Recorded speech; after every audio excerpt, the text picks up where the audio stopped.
Une fille. Elle s'appelait Yetunde. Fille unique de ses parents, Yetunde était un enfant très sage et poli qui vivait avec ses parents et les rendait très fiers. Bien éduquée par sa maman, la jeune fille grandit dans une famille où on lui enseignait les bonnes manières, les comportements à adopter avec des aînés et toutes ces choses essentielles. Sa mère Kémi la suivait très strictement tandis que son père Adekola dégageait un calme et une douceur incroyables. Il lui offrait tout ce qu'elle désirait. On pouvait déduire combien il était fier d'elle. Pour sa fille, il avait bien de beaux projets. Il souhaitait qu'elle devienne une médecin dans une grande ville. Du haut de ses 16 ans, Yetunde avait déjà fini ses études secondaires, et pour affronter la vie universitaire, son père faisait déjà de petites économies. Il vendait même certains de ses propriétés afin de permettre à sa fille de réaliser ses rêves. Yetunde était très brillante et rêvait toujours grand. Elle voulait rendre fiers ses parents.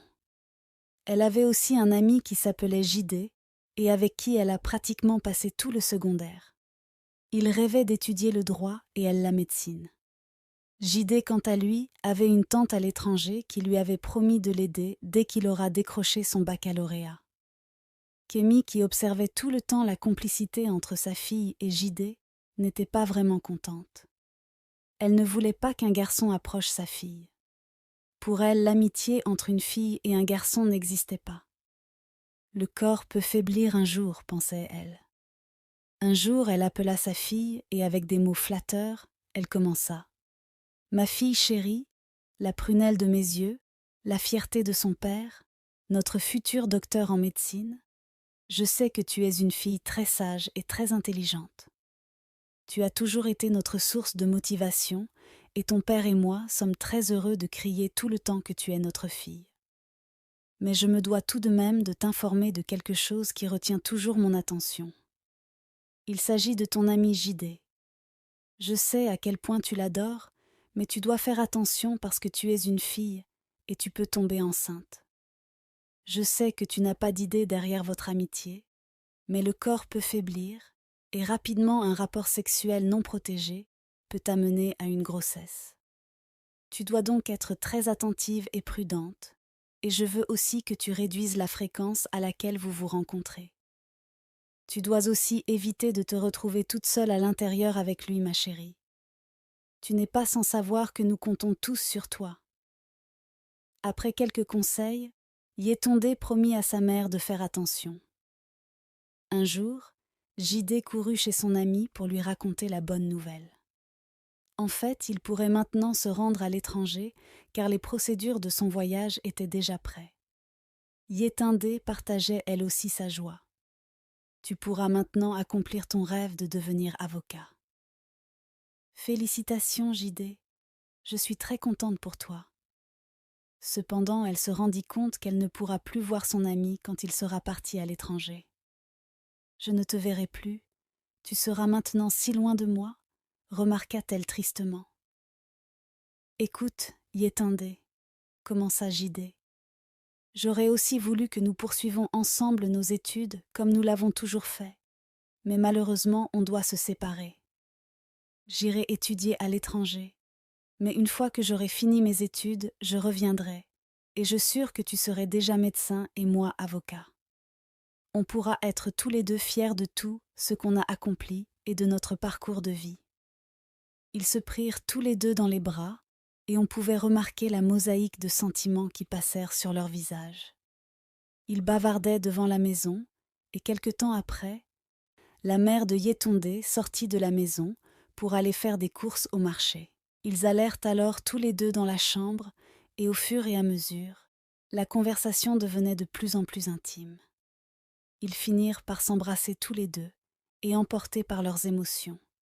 Ils finirent par échanger leurs corps, leurs esprits et leurs âmes. Le moment tant attendu était enfin arrivé.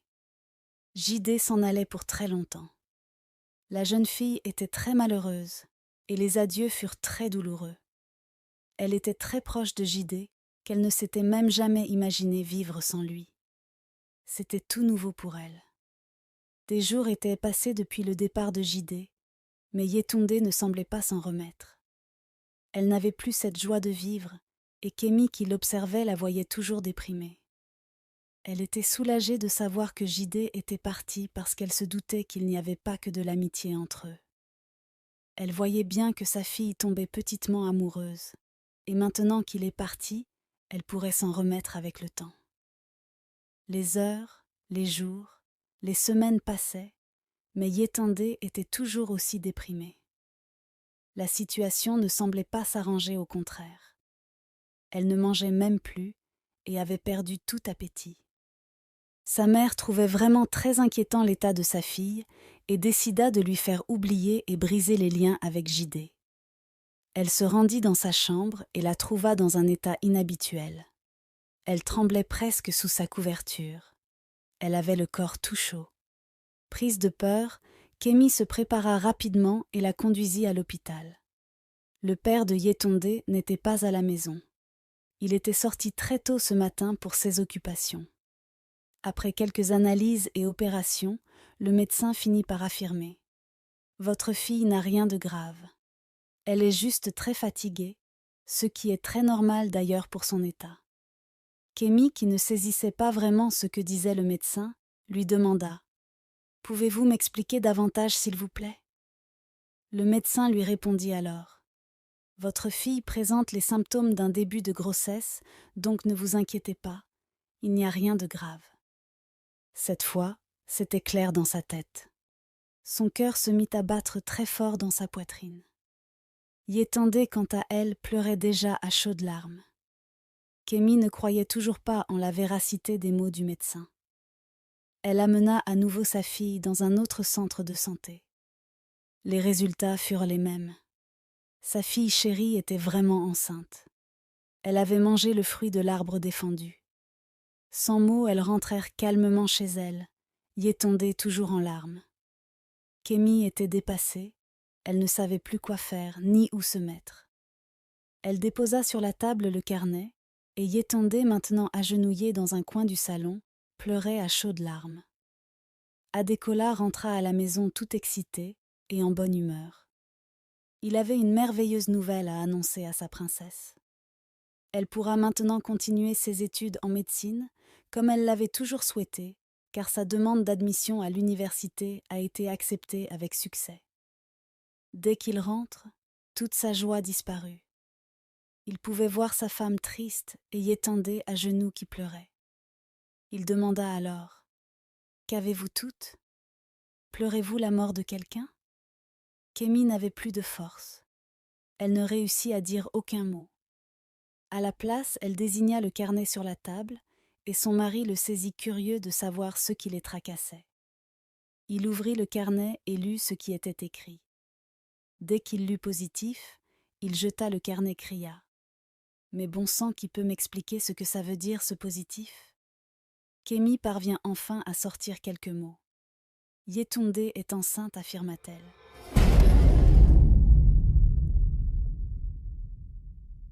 « Non, c'est une blague, répondit son mari. Comment est-ce possible ? Apprendre que sa fille est enceinte alors qu'il est venu leur annoncer la bonne nouvelle de son admission à l'université. Je ne peux pas le croire. Ma chérie ne peut pas faire une chose pareille. » Il se tourna vers elle et lui demanda : « S'il te plaît, dis-moi que ce que dit ta mère n'est pas vrai. » Incapable de dire un mot, elle baissa la tête et se mit à pleurer plus fort. Cette fois-ci, il n'y avait plus de doute. Elle était vraiment enceinte. « Qui t'a fait ça, Yétondé ? Dis-le-moi pour que je lui donne une bonne correction. » Elle répondit alors en bégayant : « C'est Jidé. » Adékola était bouche bée. Kémi s'exclama : « Je le savais. Je t'avais pourtant prévenu. J'ai vu le mal venir et je t'avais mis en garde. » Adékola traîna Yétondé jusqu'à la maison de Jidé. Il dit à la maman de Jidé : « Je vous apporte la marchandise de votre fils. Ma fille est enceinte et c'est votre fils qui l'a mise enceinte, alors je vous la laisse. Elle est à vous. » Celle-ci chassa immédiatement Yétondé de chez elle et lui dit qu'elle n'allait pas gâcher l'avenir de son fils. Mon fils n'est pas là, alors tu ferais mieux de t'en aller très vite. Elle sortit en pleurs, regrettant amèrement de s'être laissée emporter par ses émotions. Elle regrettait de n'avoir pas écouté sa mère. Elle savait consciemment qu'elle venait de remettre à néant tous les espoirs de son père ainsi que sa mère. Elle n'avait même pas le courage de dormir cette nuit-là à la maison. Elle dormit au portail. Ses parents, quant à eux, étaient déçus et tristes. Ils n'arrêtaient pas de pleurer tellement ils ne s'y attendaient pas. Le lendemain matin, dès que Kémy ouvrit la porte, Yétondé se mit à genoux et supplia sa mère. « Pardon, maman, laisse-moi rentrer. Je suis vraiment désolée. Je sais que je vous ai déçue, mais je suis ta fille, ne m'abandonne pas s'il te plaît. » Après tout, c'était sa fille, et elle ne pouvait pas la jeter. C'est déjà fait, et il a plus de retour en arrière maintenant. Elle avait pitié d'elle et décida de supplier son mari de la laisser entrer. Elle s'agenouilla devant lui et lui demanda de lui laisser une seconde chance. Adékola était brisé et triste. Il n'arrivait pas à croire que tous les plans qu'il avait faits venaient de tomber aussi facilement à l'eau à cause d'une erreur aussi stupide que Yétondé avait commise. « Chérie, nous pouvons encore nous en sortir, lui dit sa femme. Je suis tout autant brisée que toi, et je suis sûre qu'elle a appris déjà de son erreur. Alors s'il te plaît, donne-lui une seconde chance. Tout le monde peut faire des erreurs, chérie. » Après des moments de réflexion, il finit par décider. Elle ira à l'université dès qu'elle aura accouché après 1 an pour continuer ses études. Elle s'y rendra avec son enfant. Ce sera sa punition parce qu'elle devra assumer son erreur. Il accepta finalement de la laisser rentrer et Yétondé se mit instantanément à genoux. « Je suis désolée, papa. Je suis consciente que je t'ai blessée, mais j'ai retenu la leçon. Je te promets de réaliser malgré tout mon rêve, promit-elle. » Adékola lui pardonne l'accueil à nouveau chez lui. La vie revenait peu à peu à son cours normal. Elle bénéficiait toujours malgré tout de l'attention de ses parents, et elle se promit de regagner à nouveau leur confiance et de les rendre fiers. Le jour de l'accomplissement arrive enfin. Elle fut amenée à l'hôpital par ses parents, et à cause de son jeune âge, elle eut beaucoup de difficultés à accoucher. Elle finit malheureusement par y succomber. Ses parents étaient inconsolables. Ils venaient de perdre leur seule fille. Cette fois, Seyi Adékola pouvait dire à jamais adieu à son projet pour sa fille. Tout s'écroulait devant lui. La mort venait de l'emporter. Kémy était inconsolable. Elle savait au fond d'elle que sa fille allait réaliser leurs rêves comme elle leur avait promis, mais maintenant elle n'est plus là. Elle s'efforçait de rester forte pour sa petite fille, mais c'était plus fort qu'elle. Tout ça, c'est la faute de cet enfant, se disait intérieurement Adékola. Cet enfant est la cause de tout ce qui nous arrive aujourd'hui. C'est à cause de lui que ma fille n'est plus. Il se dirigea dans la chambre du bébé en colère. Kémy, qui était dans la cuisine, entendit des bruits dans la chambre et immédiatement elle y entra. Elle découvrit alors son mari qui regardait de manière suicidaire la petite fille. Elle la regardait dire « Pourquoi n'es-tu pas morte à la place de ma fille ?» Kémy comprit à ce moment-là qu'elle devrait faire quelque chose, sinon son mari aussi désemparé et à moitié fou pouvait tuer la pauvre fille. Elle se précipita alors vers le bébé qui criait déjà et la réconforta dans ses bras. Elle savait que Adékola détestait déjà sa petite fille, puisqu'il avait même refusé de la toucher. Elle comprenait aussi d'un côté son mari, parce que c'est la venue de ce bébé qui a provoqué la mort de sa fille chérie. Elle savait maintenant ce qui l'attendait. Elle devait protéger le bébé de son mari jusqu'à ce qu'il soit plus raisonnable. Mais au fil du temps, les choses continuaient de s'empirer. Son mari trouva refuge dans l'alcool et buvait tout le temps. La mort de sa fille l'a complètement changé et il est devenu une personne totalement différente. Il rentrait tous les soirs ivre et puant l'alcool. Il avait perdu le goût de la vie. Kémy, quand elle voyait ce bébé qu'elle a nommé Enito, elle ne pensait qu'à sa fille décédée. Elle se consolait en disant que c'était une partie de Yétondé, et donc ce n'était pas très différent. Elle s'occupait très bien et irréprochablement de sa petite fille. Elle la défendait toujours et la protégeait de la méchanceté et de l'excessivité de son mari. Des jours, des semaines, des mois, des années étaient maintenant passés. Enito avait maintenant beaucoup grandi. Adekola et Kemi également avaient pris de l'âge. Enito avait maintenant 10 ans, mais Adekola n'avait toujours pas changé envers elle. Il manifestait à son égard de la pure méchanceté. Chaque fois que Enito voulait jouer avec lui ou l'appelait grand-père, il lui donnait des gifles et l'insultait. Il lui interdisait même de l'appeler ainsi.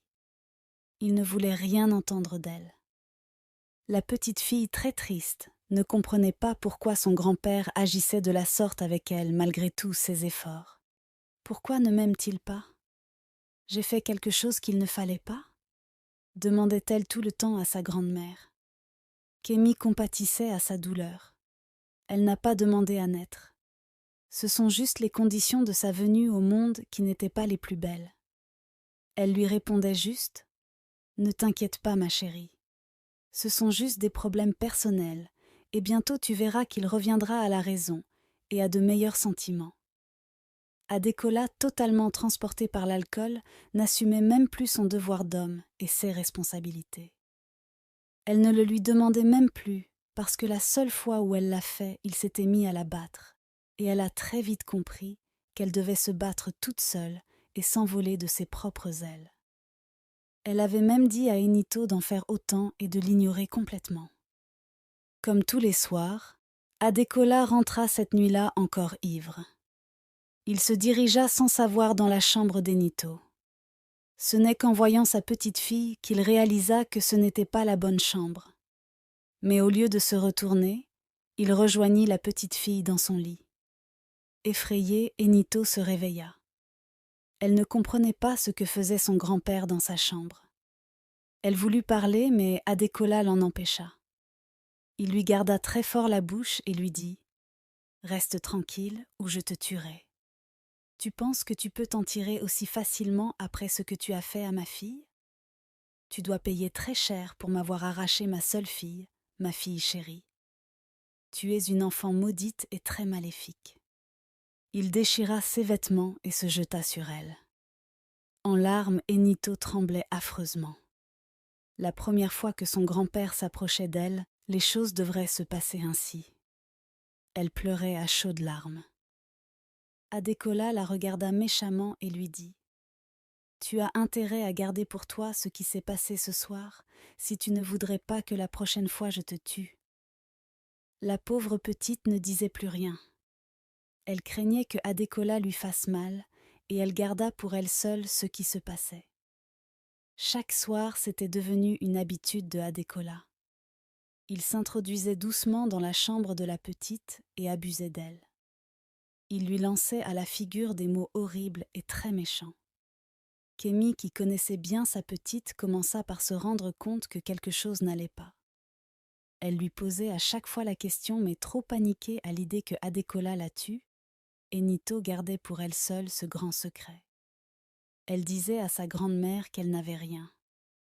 Kemi était loin de soupçonner son mari. Elle savait bien qu'il la détestait et ne voulait même pas s'approcher d'elle. Son passe-temps était maintenant l'alcool.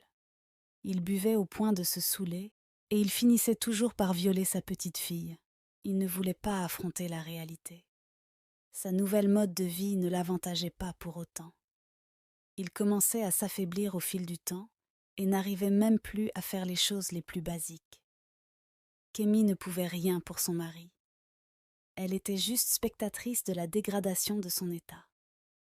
Le lendemain matin, Enito partit sécher les habits qu'elle avait réussi à laver.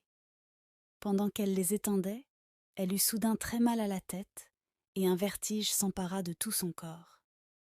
Elle n'était plus bien du tout. Elle n'avait plus la force de tenir debout. Pendant qu'elle cherchait quelque chose pour s'accrocher et s'adosser, elle perdit l'équilibre et tomba. Kemi était là ce matin-là. Elle courut rapidement vers elle, vu son état. Elle se rendit compte qu'elle s'était évanouie. Elle eut l'impression d'avoir déjà vécu une situation pareille. Toutes ses pensées la ramenaient vers sa fille décédée. Elle la conduit rapidement à l'hôpital. Après les analyses, le médecin sortit et affirma : « Madame, votre fille est enceinte. » Dans sa tête, tout était devenu flou. Était-ce une malédiction ? Pourquoi faut-il que ma petite fille subisse le même sort que ma fille ? Elle se rappela alors que c'était la grossesse qui lui avait enlevé sa fille chérie. Elle voulait devenir folle. Pourquoi cela devrait-il lui arriver à nouveau ? Qui pouvait lui faire une chose pareille, s'imaginait-elle ? Elle n'a que 12 ans. Elle était maintenant hospitalisée à cause de son état. Elle avait des lésions physiques dues au mauvais traitement constant qu'elle subissait de la part de Adekola et à la grossesse inattendue. Kémi pleurait à chaudes larmes. Elle priait de toutes ses forces afin que sa petite fille s'en sorte vivante. Elle ne pouvait pas supporter à nouveau de perdre sa petite fille, qui était son réconfort depuis la mort de sa fille. Elle s'en voulait d'avoir laissé tomber sa fille, et maintenant sa petite fille. Enito s'était déjà réveillée, mais elle était très faible pour parler ou encore pour bouger. Kémi, qui ne savait toujours pas celui qui lui avait fait ça, maudissait sans arrêt la personne. Des années étaient passées depuis que Jidé était parti à l'étranger. Il avait déjà fini ses études en droit et il était maintenant avocat comme il l'avait toujours désiré.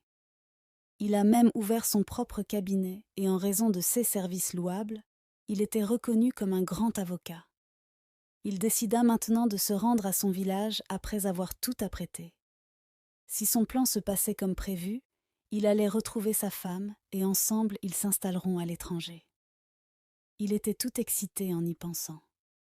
Dès qu'il rentra, sa mère était très contente de le revoir.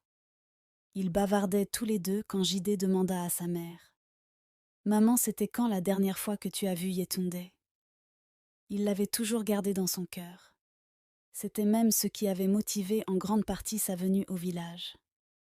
Sa mère était restée hébétée face à la question.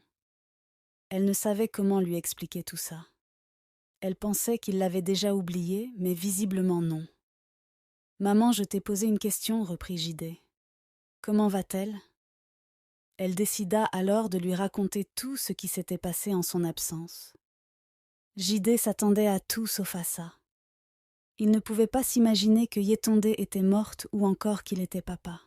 « Maman, pourquoi m'as-tu caché tout ça ? Tu savais à quel point elle comptait pour moi. Tu aurais juste dû m'appeler et m'informer, mais tu n'as pas jugé bon de le faire. Pourquoi, maman ? Pourquoi ? Je craignais que tu prennes une mauvaise décision, commença-t-elle. Tu étais parti à l'étranger pour un but, et je ne voulais pas que tu sois distrait par quoi que ce soit. Mais maman, il s'agit là de ma fille et de Yetunde. Sa grossesse ne pouvait être que la mienne. Nous avons tous deux commis une erreur ce jour-là. Nous nous sommes laissés emporter par nos émotions. Je suis très déçue de toi, maman. Tu n'aurais jamais dû me cacher une nouvelle aussi importante. J'imagine combien cela a pu être difficile pour elle et pour sa famille. Mais je vais me rattraper, pensa-t-il. Il se rendit immédiatement au domicile de Yetunde. Il frappa à la porte, mais personne n'y était. Il demanda alors aux voisins où ils étaient, et on lui apprit que Kémi et Enito étaient au centre médical du village. Il s'y rendit immédiatement. Dès que leurs regards s'étaient croisés, Kémi était surprise. Elle se pinça pour s'assurer qu'elle ne rêvait pas. « Mais que fais-tu ici après toutes ces années ?» Au lieu de lui répondre, il lui demanda plutôt ce qu'elles faisaient-elles à l'hôpital. « Maintenant ça t'intéresse, n'est-ce pas ? » demanda Kémi. « Tu as fui toutes ces années ta responsabilité et tu reviens aujourd'hui comme si de rien n'était ?» Jidé s'excusa poliment et expliqua à Kémi qu'il n'était pas aussi au courant, qu'il venait de l'apprendre et qu'il était venu aussitôt. Kémi se mit à nouveau à pleurer. Yetunde n'a pas survécu, et maintenant c'est au tour de la petite fille. Jidé était tout paniqué. Il se demandait ce qui se passait. Kémi continua. « Je ne sais pas comment c'est arrivé, mais Enito est enceinte. On a abusé d'elle, j'en suis sûre, expliqua-t-elle. Jidé ne savait plus où se tenir. Il essayait de digérer les informations. Quelqu'un aurait abusé de sa fille et maintenant elle est enceinte? Il était rouge de colère. Comment est-ce possible? Quel pédophile avait bien pu profiter d'une innocente fille au point même de la mettre enceinte? Plusieurs questions auxquelles il ne trouvait aucune réponse lui passaient par la tête. Il se rendit dans le cabinet pour voir Enito toute faible, immobile. Son cœur s'effondre. On pouvait lire la fureur dans ses yeux. Ils ont attendu tous les deux impatiemment à côté d'Enito. Jide et Kemi dormirent tous les deux à l'hôpital. Le lendemain, la santé de la petite s'était améliorée. Elle pouvait maintenant manger, s'asseoir et même parler. Kemi lui demanda alors qui lui avait fait ça, mais elle ne voulait pas le dire. Elle se rappelait tous les avertissements que lui avait donnés Adekola. Elle ne voulut rien dire. Ils comprirent tous les deux qu'elle craignait de parler. Jide prit la parole. « Écoute, Enito, tu peux te confier à nous. Ta grande-mère et moi te protégerons. Tu n'as rien à craindre. Fais-nous confiance et dis-nous qui t'a fait ça. » Elle ne voulait vraiment rien dire au départ, mais Kemi et Jide n'ont rien lâché. Ils lui ont promis de l'aider si elle leur disait la vérité. Elle finit donc par se confier. « C'est grand-père qui m'a fait ça. Il venait tous les soirs dans ma chambre pour abuser de moi. Il m'a défendu d'en parler à qui que ce soit. Il a aussi menacé de me tuer si je le disais à quelqu'un. » Kemi était choquée. Elle pouvait penser à tout sauf à ça. Elle savait depuis le début que Adekola n'aimait pas sa petite fille, mais jamais elle n'aurait pu imaginer qu'il serait capable de la violer au point de la mettre enceinte. Il ne voulait même pas la toucher. « Enito, tu es sûre de ce que tu dis ? » ?»« Oui, c'est grand-père qui m'a fait ça, » répéta-t-elle. « Adekola, tu regretteras d'avoir non seulement eu des idées aussi tordues, mais également de les avoir exécutées. Tu payeras pour tout ce que tu as fait, pensa Jide. Il paya une infirmière afin de s'occuper de sa fille pendant qu'il se rendait avec Kemi confronter Adekola et lui faire avouer ses actes. Jide se cacha dans un coin de la chambre et seule Kemi alla à son encontre. « Adekola, ta méchanceté n'a pas de limite. Dis-moi ce que tu as fait à ma petite fille. Tu n'es qu'un incapable. Comment as-tu pu violer au point d'engrosser une petite fille qui n'est rien d'autre que ta propre petite fille? Tu étais amené à la protéger, pas la violer. Jamais tu n'auras la paix dans ta vie. Tu es un homme sans cœur. » Ivre comme à son habitude, Adekola ne manifestait aucune amertume face à son acte. Il s'en foutait de l'avoir violée, encore moins de l'avoir engrossée. « Elle a détruit la vie de ma fille. Si ce n'était pas elle, ma fille serait aujourd'hui docteur comme je l'ai toujours voulu. Je ne peux pas la laisser vivre en paix avec ça, » affirmait-il sans arrière-pensée. Kemi reprit. « Comment peux-tu encore en vouloir après toutes ces années à une pauvre fille ? Yetunde est la cause de ce qui lui était arrivé. Enito n'en a rien à faire. Si Yetunde n'était pas tombée enceinte, elle ne serait pas morte. Enito n'est qu'une pauvre fille qui n'a pas demandé à naître. » Kemi était triste de constater qu'il n'avait aucun remords. À la place, il riait aux éclats. « C'est bien fait pour elle, disait-il. Adekola, tu es méchant. » Elle se précipita sur lui et lui tira la chemise en le frappant et en lui lançant des mots de malédiction. En colère, Adekola la menaçait de le laisser en la jetant au sol. Pendant ce temps, Jide avait enregistré toute la scène dans son téléphone. Il vint rapidement au secours de Kemi. « Espèce de méchant. Je m'assurerai que tu payes jusqu'au dernier centime tout le mal que tu as fait. » Adekola le reconnut instantanément. « C'est toi qui avais engrossé ma fille.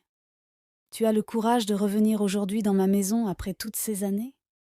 Je vais te tuer. » Il se dirigea de force vers lui, mais sous l'emprise de l'alcool, il tomba par terre.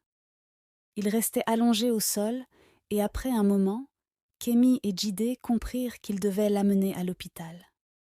Il le conduisit au centre de santé. Ils attendaient à l'accueil quand le médecin revint des heures après, leur annoncer son décès. Adekola n'a pas survécu.